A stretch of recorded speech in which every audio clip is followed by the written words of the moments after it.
നമസ്കാരം. കൈപ്പശ്ശേരി ഗോവിന്ദമ്പുരി. സാധാരണഗതിക്ക് ഞാൻ അമ്പല ദർശനവും നാമജപാദികളെയൊക്കെ കുറിച്ച് കൂടുതലായിട്ട് പറയാറുണ്ടെങ്കിലും ചരട്, ഏലസ് അതിനെക്കുറിച്ചൊക്കെ ഞാൻ സംസാരിക്കാറ് വളരെ കുറവാണ്. കാരണം അത് കൃത്യതയാർന്ന് ചിട്ടയാർന്ന് നിയമാനുസരണം ഒരാൾക്ക് ധരിക്കാനോ അത് കൊണ്ടു നടക്കാനോ ബുദ്ധിമുട്ടുള്ളത് കൊണ്ടും ബുദ്ധിമുട്ടുള്ള കാര്യങ്ങൾ ഞാൻ നിങ്ങളുമായി സംവദിക്കാറില്ല. അതാണ് എൻ്റെ സത്യം. പക്ഷെ നിരന്തരമായി നിൽക്കുന്ന ചോദ്യങ്ങൾ വന്നപ്പോൾ അത് നിങ്ങളുമായി പങ്കുവെക്കാൻ തീരുമാനിച്ചു. നമ്മുടെ മനുഷ്യ ശരീരം എന്ന് പറഞ്ഞാൽ ഊർജത്തിന്റെ ഒരു കേന്ദ്രമാണ്. അത് സയൻസും അങ്ങനെയാണ് പറഞ്ഞത്. ആ ഊർജം വഹിച്ചുകൊണ്ട് നടക്കുന്ന ഒരു ഒരു ആത്മാവ് അല്ലെങ്കിൽ ഒരു ശക്തിയാണ് നമ്മുടെ മനുഷ്യ ശരീരം. നമ്മൾ ഓരോ ഉപവാസങ്ങൾ എടുക്കാൻ പറയുമ്പോഴും ആ ഉപവാസത്തിലൂടെ നമുക്ക് ലഭിക്കുന്ന അനുഗ്രഹകനം, ഓരോ ദിവസവും നമ്മൾ ദേവാലയങ്ങളിൽ പോയി പ്രാർത്ഥിക്കുമ്പോൾ ആ പ്രാർത്ഥനയോടെ കിട്ടുന്ന അനുഗ്രഹകനം, നാമജപാദികൾ ചെയ്യുമ്പോൾ ആ നാമജപത്തിലൂടെ കിട്ടുന്ന ആ ഊർജം, അല്ലെങ്കിൽ ആ നാമജപത്തെ ശപിക്കുന്ന സമയത്ത് മനുഷ്യ ശരീരത്തിന്റെ അല്ലെങ്കിൽ മനസ്സിനകത്ത് നമ്മളൊരു യോഗ സമ്പ്രദായത്തെ തന്നെ ചിന്തിച്ചാൽ മനസ്സിലാക്കാം, അല്ലെങ്കിൽ ഒരു മെഡിറ്റേഷൻ സമ്പ്രദായത്തെ ചിന്തിച്ചാൽ മനസ്സിലാക്കാം. ഒരു ഈശ്വരനെ, ഒരു ഭഗവാനെ മനസ്സിൽ കുടിയിരുത്തിക്കൊണ്ട് ആ ഭഗവത് സ്വരൂപത്തിലേക്ക് മനസ്സിന്റെ സർവ്വ ഇന്ദ്രിയങ്ങളെയും കേന്ദ്രീകരിച്ചുകൊണ്ട് അദ്ദേഹത്തിന്റെ നാമങ്ങൾ ഉച്ചരിച്ചുകൊണ്ട് അതിൽ നിന്ന് ലഭിക്കുന്ന ആ മെഡിറ്റേഷനും ആ മെഡിറ്റേഷനിലൂടെ കൂടി കിട്ടുന്ന ആ ഭഗവാൻ സ്വരൂപത്തിന്റെ അനുഗ്രഹവും ആണ് നമ്മുടെ ഓരോ ജപാദികൾ ചെയ്യുമ്പോഴും ഓരോ ഉപവാസം എടുക്കുമ്പോഴും നമുക്കുണ്ടാകും. അതിലൂടെ കിട്ടുന്ന ആ ശക്തമായി നിൽക്കുന്ന ആ ഇന്ദ്രിയങ്ങളിലേക്ക് മുഴുവൻ കിട്ടുന്ന ആ സുഖവർഷിണിയായി നിൽക്കുന്ന ആ ജപത്തിലൂടെ കിട്ടുന്ന അനുഗ്രഹത്തെ വഹിച്ചുകൊണ്ട് അതിലൂടെ കിട്ടുന്ന ഊർജത്തെ വഹിച്ചുകൊണ്ട് നമ്മൾ ഓരോ വ്യക്തികളും ഓരോ ദിവസവും നമ്മൾ കടന്നു പോകും. അതാണ് എല്ലാ ദിവസവും പ്രാർത്ഥനയിലൂടെ ലഭിക്കുന്ന ഊർജത്തെയും ഈശ്വര വിശ്വാസത്തിലൂടെ ജപിക്കുന്ന ഊർജത്തെയും നാമജപത്തിലൂടെ ജപിക്കുന്ന ഊർജത്തെയും ഉപവാസങ്ങളിൽ കിട്ടുന്ന ഊർജത്തെയുമാണ് നല്ല സൽ ചിന്തകളിലേക്കും സൽ ബുദ്ധിയിലേക്കും എല്ലാ സൗഭാഗ്യത്തിലേക്കും നമ്മളെ എത്തിച്ചുകൊണ്ടിരിക്കുന്നത്. അതിനിടയ്ക്ക് നമ്മൾ ചെയ്യുന്ന പ്രവൃത്തികളാണ് ഈ അമ്പലങ്ങളിൽ പോയി കഴിഞ്ഞാൽ ഭയമുണ്ട്, അല്ലെങ്കിൽ ഒരു ടെൻഷൻ വന്നു, അല്ലെ എക്സാമിന് പോവാണ്, അല്ലെ യാത്ര പോവാണ്, അതിനൊക്കെ വേണ്ടിയിട്ട് നമ്മുടെ ഇഷ്ടമൂർത്തിയുടെ ക്ഷേത്രങ്ങളിൽ പോയി ഈ നൂല് ജപിച്ച് നൂല് പ്രാർത്ഥിച്ച് കെട്ടുക എന്നത് രണ്ട് രീതിയിലുണ്ട്. ഒന്ന്, നൂല് പീഠത്തിൽ വെച്ച് പൂജിച്ച് കെട്ടുന്നുണ്ട്. നൂല് നമ്മൾ ഉദ്ദേശിക്കുന്ന കാരണം പറഞ്ഞ് ആ മന്ത്രങ്ങൾ ജപിച്ച് ഇങ്ങനെ കെട്ടി കെട്ടി കെട്ടി ഉപയോഗിക്കുന്നതുണ്ട്. അങ്ങനെ രണ്ട് രീതിയിലുണ്ട്. എത്ര ദിവസമാണ് ഇതിന്റെ ശക്തി നിലനിൽക്കുന്നതാണ് പലരും ചോദിച്ചത്. ഈ നാമജപത്തി ചരടുകൾക്കൊക്കെ എന്ന് പറഞ്ഞിട്ടുണ്ടെങ്കിൽ ഒരു മാക്സിമം 41 ദിവസത്തിൽ കൂടുതൽ അതിന്റെ ശക്തികൾ നിൽക്കില്ല. 41 ദിവസം കഴിഞ്ഞ് കഴിയുമ്പോൾ ചരട് മാറ്റേണ്ടതാണ്. കാരണം പഴയ ചരടിന്റെ നിയമം അനുസരിച്ച് ശരിക്ക് ചരട് കെട്ടിയ മത്സ്യമാംസം പോലും ഉപയോഗിക്കാൻ പാടില്ല എന്ന് പറയുന്നത്. അതൊന്നും ഈ കലിയുഗത്തിൽ ഞാൻ പറയണില്ല എങ്കിൽ പോലും ചരടിന്റെ ശക്തി ഒരു മാക്സിമം 41 ദിവസമാണ് നിൽക്കുന്നത്. അതിപ്പോ നമ്മള് ഞാനിപ്പോ ഈ പല അമ്പലങ്ങളിലൊക്കെ ചെല്ലുമ്പോൾ നമ്മൾ കണ്ടേക്കണം, തിരുമേനി ഒരു ചരട് ചോദിച്ചു തരുമോ, ചോദിച്ചൊരു നൂല് കൊടുക്കണോ, തിരുമേനി ചോദിച്ചു കൊടുക്കണം. അങ്ങനെയല്ല നമ്മൾ ജപിക്കേണ്ട. ഇപ്പൊ നമുക്ക് എന്താ പറയണേ, നമ്മൾ യാത്രയാണ് എങ്കിൽ നമുക്ക് സുദർശനം കൊണ്ട് ജപിച്ചു തരും. യാത്ര പോവുകയാണ്, അതിന് പറ്റിയ മന്ത്രം. നമുക്കൊരു എക്സാമാണ്, അപ്പൊ സരസ്വതി മന്ത്രം കൊണ്ട് ജപിച്ചു തരുമോ തിരുമേനി. നമ്മുടെ കുട്ടി ഇപ്പൊ രാത്രി വല്ലാതെ നുലോളിക്കുന്നു, പേടിയുണ്ട്, അപ്പൊ അഘോരം കൊണ്ട് ജപിച്ചു തരുമോ തിരുമേനി. അങ്ങനെ ഏതാണോ നമ്മുടെ വിഷയം ആ വിഷയം പറഞ്ഞ് ആ മന്ത്രം കൊണ്ട്, അതാ തിരുമേനിക്ക് അറിയാം ജപിക്കേണ്ടത് ഇന്നതാണ് തിരുമേനി കാരണം എന്ന് പറഞ്ഞാൽ തിരുമേനി ആ മന്ത്രം കൊണ്ട് ജപിച്ചത്. ഏത് ക്ഷേത്രമായാലും ആ ക്ഷേത്രത്തിൽ അദ്ദേഹം, അത് അമ്പലവുമായി ബന്ധപ്പെട്ട ചടങ്ങല്ല, അദ്ദേഹത്തിന്റെ ജപമാണ്. ആ ജപം, അതായത് പ്രാർത്ഥിച്ചു തരിക എന്ന് പറഞ്ഞ സങ്കല്പം മനസ്സിലാവുന്നുണ്ട്. ഓരോ സ്ഥലത്തും ഉണ്ട്. അതിപ്പോ ക്രിസ്ത്യാനികൾക്കാണെങ്കിൽ കൊന്ത പ്രാർത്ഥിച്ചു കൊടുക്കാറുണ്ട്, നീ ജപിച്ചോളാൻ പറഞ്ഞു, ശരിയല്ലേ? അങ്ങനെ നമ്മൾ ആ ആചാര്യന്മാര് പ്രാർത്ഥിച്ച് അല്ല ജപിച്ചു കൊടുക്കുന്ന ആ രീതിയാണ് ചടയണം. അത് ഒരു ഇൻസ്റ്റന്റ് ആയി നിൽക്കുന്ന അനുഗ്രഹത്തെ, അതിന്റെ ഊർജം നമ്മുടെ ശരീരത്തിലേക്ക് ലയിക്കുമ്പോൾ അതിലൂടെ കിട്ടുന്ന ആ അനുഗ്രഹം നമുക്ക് ആ കാര്യസാധനയ്ക്ക് സാധിക്കുന്നതാണ്. സംശയമൊന്നും വേണ്ട, അതിന് ഗുണം കിട്ടും. നല്ല രീതിയിൽ ജപിച്ചു കഴിഞ്ഞാൽ വളരെ ഗംഭീരമായിട്ട് ഗുണം കിട്ടും. ഒത്തിരി ഒരുപാട് അനുഭവങ്ങൾ അതിനകത്തുണ്ട്, ഒരുപാട് കാര്യങ്ങളുണ്ട്. നമ്മളിപ്പോ എന്താ പറയണ ഒരു ദൂരയാത്രയ്ക്ക് പോവുക തന്നെയാണ്, ദുരിതമൊന്നും കൂടാതെ തിരിച്ചു വരാൻ നമുക്ക് ജപിച്ച് കെട്ടിക്കൊണ്ടു പോകാം. കയ്യിൽ കെട്ടണം നിർബന്ധമില്ല, അരയെ കെട്ടാം, കഴുത്തിലിടാം, എങ്ങനെ വേണമെങ്കിലും ചെയ്യും. കെട്ടിയ സാധനം ഊരരുത്. അത് എല്ലാ ദിവസവും വൈകുന്നേരം ഊരി, ഇപ്പൊ കഴുത്തില ഇട്ട് വൈകുന്നേരം ഊരി വെക്കാൻ പാടില്ല, മനസ്സിലാവുന്നു. അങ്ങനെ പാടില്ല, അത് അവിടെ കിടന്നോട്ടെ. പിന്നെ രണ്ടാമത്തെ ഏലസ്. ഏലസിന്റെ നിയമം എന്ന് പറഞ്ഞിട്ടുണ്ടെങ്കിൽ യഥാവിധി ഏലസ് എവിടെയും നിർമ്മിക്കണില്ല. അതാണ് അതിന്റെ മറ്റൊരു സത്യം. അതുകൊണ്ടാണ് ഇന്ന് വരെ ഞാൻ ഇത്രയും കാലം ഈ ഒരുപാട് പ്രാവശ്യം നിങ്ങളുമായി സംവദിച്ചിട്ടുണ്ടെങ്കിലും ഇന്ന ഏലസ് ധരിച്ചോളൂ എന്ന് പറയാത്തതിന്റെ കാരണം, നിയമപരമായിട്ട് ഒരു ഏലസ് എഴുതണമെങ്കിൽ ഒരു വെള്ളിയുടെ തകിടെടുത്ത് അത് 3 ദിവസം പച്ചവെള്ളത്തിലിട്ട്, ചാണകവെള്ളത്തിലിട്ട്, നാൽപ്പാമര വെള്ളത്തിലിട്ട്, നെയ്ക്കകത്തിട്ട്, എണ്ണയ്ക്കകത്തിട്ട്, എന്നിട്ട് വേണം തകിട് എഴുതാനായിട്ട്. ഇപ്പൊ സുദർശനം എഴുതണമെങ്കിൽ സുദർശനം വരച്ച് സുദർശനം എഴുതി ആ സുദർശനമൂർത്തിക്ക് അതിനകത്ത് പൂജ കഴിക്കണം. അത് ഒരു പൂജ കഴിച്ചാൽ പോലെ നിരവധി പൂജ കഴിക്കണം. മിനിമം ഒരു 21 ദിവസമെങ്കിലും ആ തകിടിനകത്ത് സുദർശനമൂർത്തിക്ക് പൂജ കഴിക്കണം.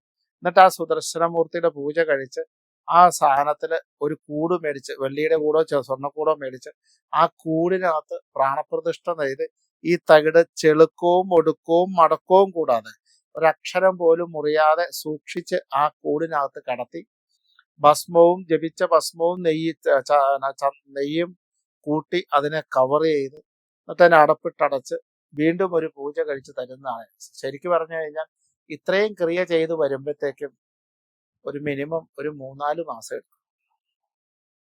രണ്ടാമതൊരു കാര്യം എന്താന്ന് വെച്ചാൽ, നമ്മൾ തിരുമേനി പഠിത്തത്തിന് കുറവാണ് എന്ന് പറഞ്ഞു കഴിഞ്ഞാൽ ഭദ്രകാളി ക്ഷേത്രത്തിൽ ഇരിക്കുന്നയാള് സരസ്വതി യന്ത്രം ഭദ്രകാളിയുടെ പീഠത്തിൽ തന്നെ പോയി ചിലപ്പോൾ നമുക്ക് തരും. അല്ലെ മഹാവിഷ്ണുവിന്റെ അമ്പലത്തിൽ ഇരിക്കുന്നത് വിദ്യാരാജഗോപാലം പൂജിക്കണമെന്നില്ല.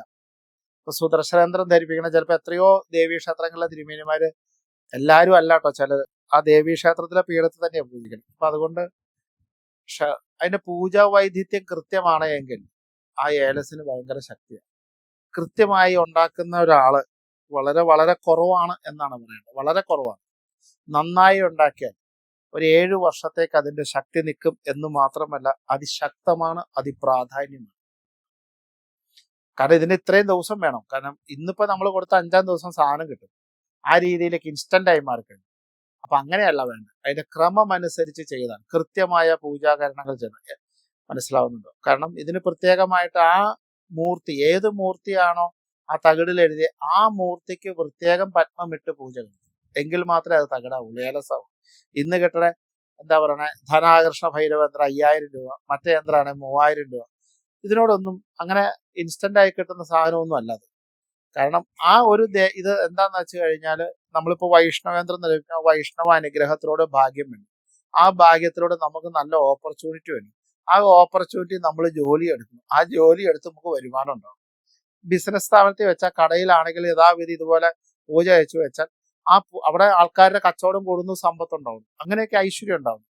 അപ്പൊ അത് നമ്മൾ ഒരു അന്ധവിശ്വാസമല്ല, ഒരു വിശ്വാസം തന്നെയാണ്. പക്ഷെ അതിനെ ചെയ്യേണ്ട രീതി ചെയ്യുമ്പോൾ അതിന് മഹത്തരമായ ശക്തി തന്നെയാണ്. ഏലസിന് മഹത്തരമായ ശക്തിയുണ്ട്. പക്ഷെ അത് വേണ്ട രീതിയിലാകണം, കൃത്യമായിട്ടാകണം.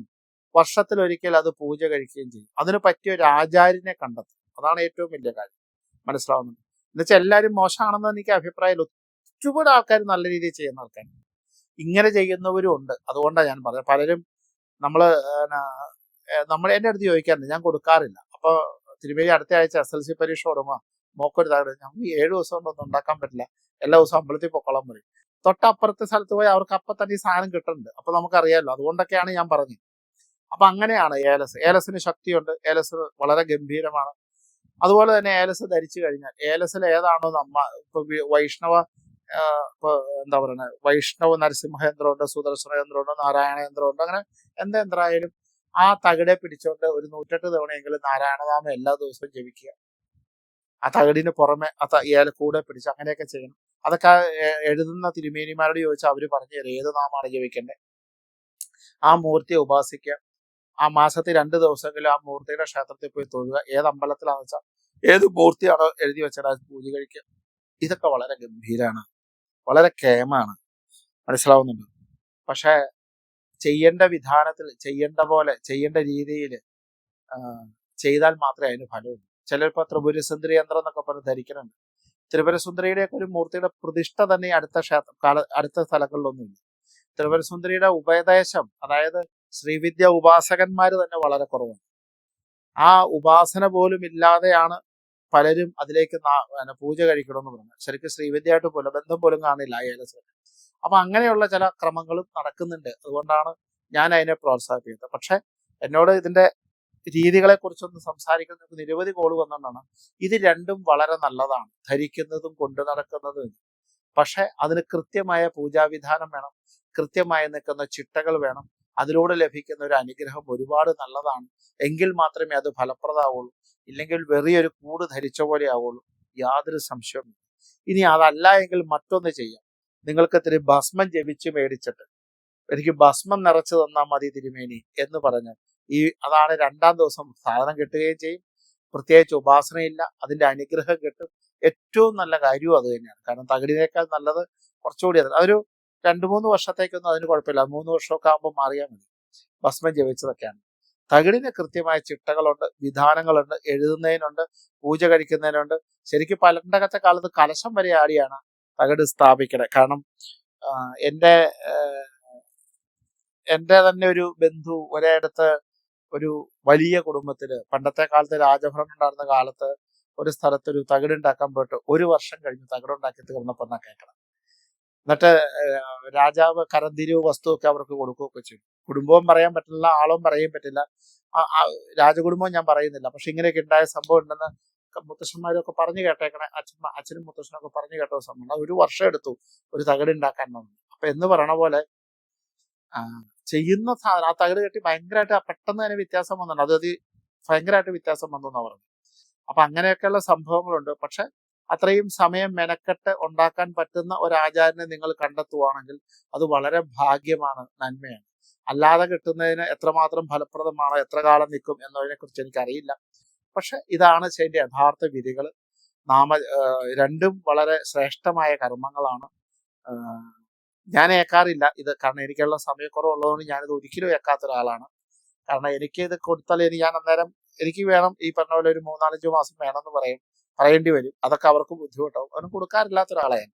പക്ഷെ ധരിക്കുന്നത് നല്ലതാണ്, ധരിക്കുന്നത് എപ്പോഴും നല്ലതാണ്, എപ്പോഴും നല്ല സൗഭാഗ്യത്തെ നൽകുന്നതാണ്, പെട്ടെന്ന് തന്നെ സുഹൃതത്തെ നൽകുന്നതാണ്. ഇപ്പൊ ഗ്രഹപ്രദോഷമുണ്ട്, ഇപ്പൊ ശനി യന്ത്രങ്ങൾ ധരിക്കാം, വൈഷ്ണവ ബൃഹസ്പതി യന്ത്രം ധരിക്കാം, ബുധയന്ത്രം ധരിക്കാം, സരസ്വതി യന്ത്രം ധരിക്കാം. അങ്ങനെ ഒത്തിരി യന്ത്രങ്ങളുണ്ട്, ആയിരക്കണക്കിന്. ധരിക്കുന്നതൊക്കെ നല്ലതാണ്. പക്ഷെ ഈ പരസ്യത്തിലൂടെ വിൽപ്പന ചരക്കാക്കി വെച്ച സാധനം ഒരിക്കലും വാങ്ങാതിരിക്കുക, അത് മേടിക്കാതിരിക്കുക. കാരണം നമുക്ക് പരിചയമായ ഒരു തിരുമേനിയുമായി ബന്ധപ്പെട്ട് അത് നമ്മൾ ചെയ്യുന്നതാണ് ഏറ്റവും കേമത്വം. ഒരു പരസ്യത്തിലും ഒരിക്കലും നടക്കാത്ത കൊറിയർ വഴി വന്ന സാധനം ഇല്ലേ, ശുദ്ധ അബദ്ധാണ്, ശുദ്ധ മണ്ടത്തരാണ്. അതെപ്പോഴും ചെയ്തോളൂ. ധരിക്കുന്നത് നല്ലതാണ്. ഇതെല്ലാം ഫലപ്രദത്തെ വരുന്നതാണ്. അത് ഇപ്പൊ എന്നോട് ചോദിച്ചവർക്കുള്ള ഉത്തരവായി, കേൾക്കുന്നവർക്ക് ഉത്തരവായി. ചരട് നമുക്ക് കുഴപ്പമില്ല, മേടിച്ച് ധരിക്കാം, പൂജ കഴിച്ച് ജപിച്ചും കെട്ടാം. എന്താണ് അദ്ദേഹം തിരുമയോട് പറഞ്ഞ് ജപിപ്പിക്കാമെങ്കിൽ അത് വളരെ കേമാണ്. അങ്ങനെ ചെയ്തോളൂ. അപ്പൊ ഫലം കൂടുതൽ കിട്ടും. അങ്ങനെ ചെയ്യട്ടെ. നമസ്കാരം.